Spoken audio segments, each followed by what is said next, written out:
Pemirsa, dalam bahasan pertama tadi disebutkan bahwa fitnah itu mengandung bahaya yang besar bagi manusia.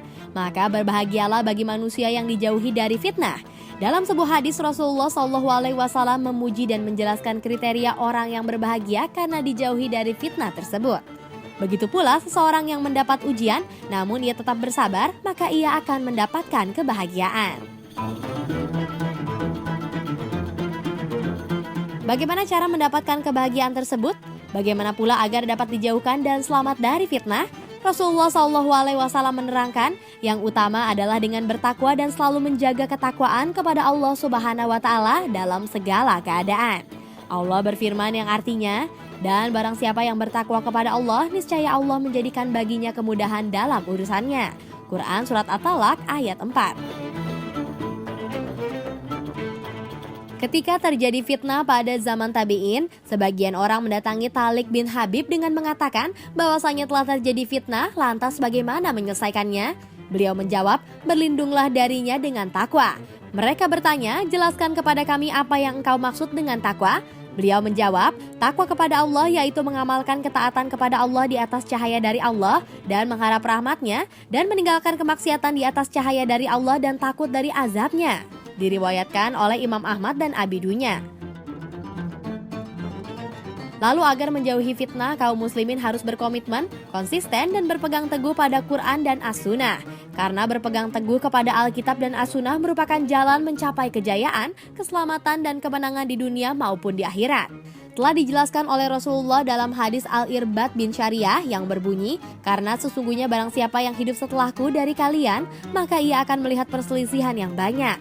Maka wajib bagi kalian untuk konsisten dengan sunnahku dan sunnah para penggantiku yang berilmu dan beramal, atau Khulafa al-Mayyidin al-Rasyid. Berpegang teguhlah dengannya dan gigitlah dengan gigi geraham. Berhati-hatilah terhadap perkara baru yang diada-adakan atau dalam agama, karena setiap yang baru diada-adakan adalah bid'ah. Dan setiap bid'ah adalah sesat. Hadis riwayat Abu Daud dan Tirmizi dan selainnya.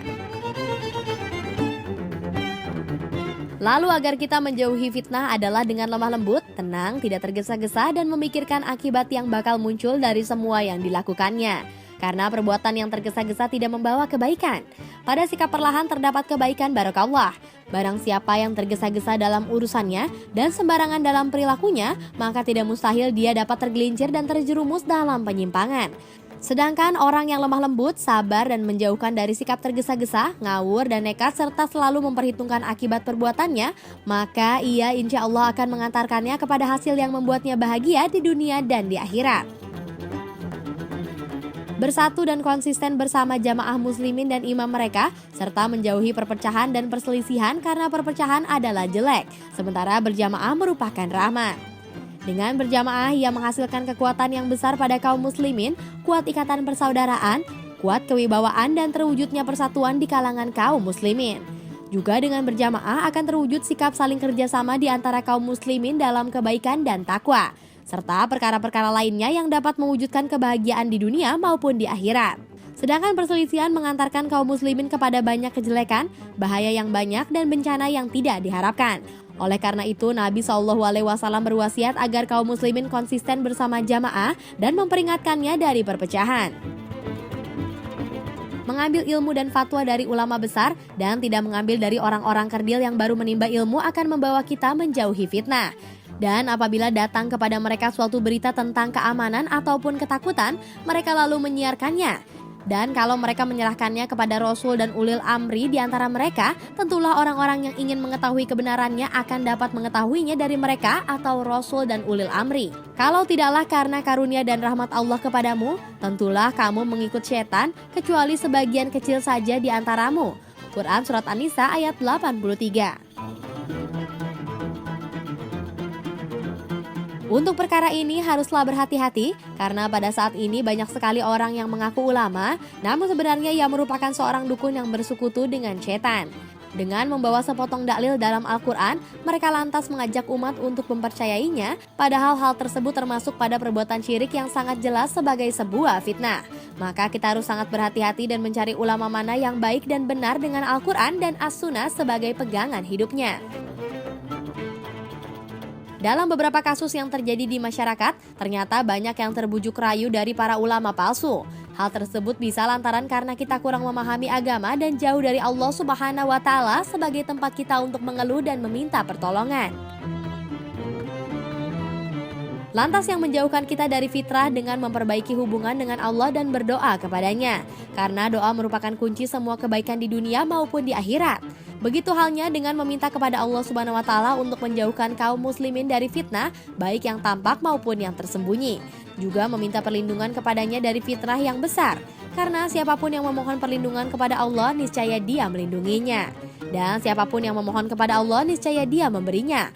Allah tidak akan menolak seorang hamba yang memanggilnya. Allah berfirman, "Dan apabila hamba-hambaku bertanya kepadaku tentang aku, maka jawablah bahwasanya aku adalah dekat.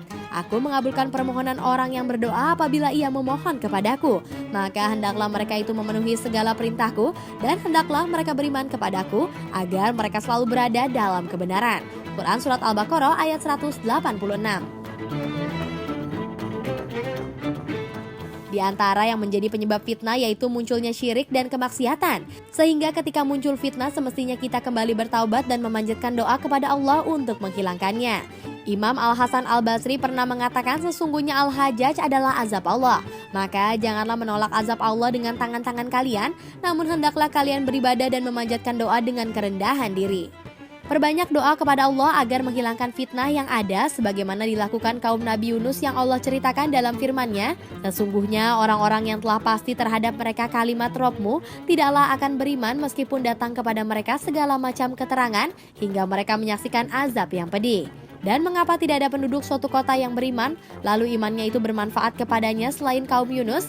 Tatkala mereka atau kaum Yunus itu beriman, kami hilangkan dari mereka azab yang menghinakan dalam kehidupan dunia, dan kami beri kesenangan pada mereka sampai kepada waktu tertentu." Quran Surat Yunus ayat 96 sampai dengan 98.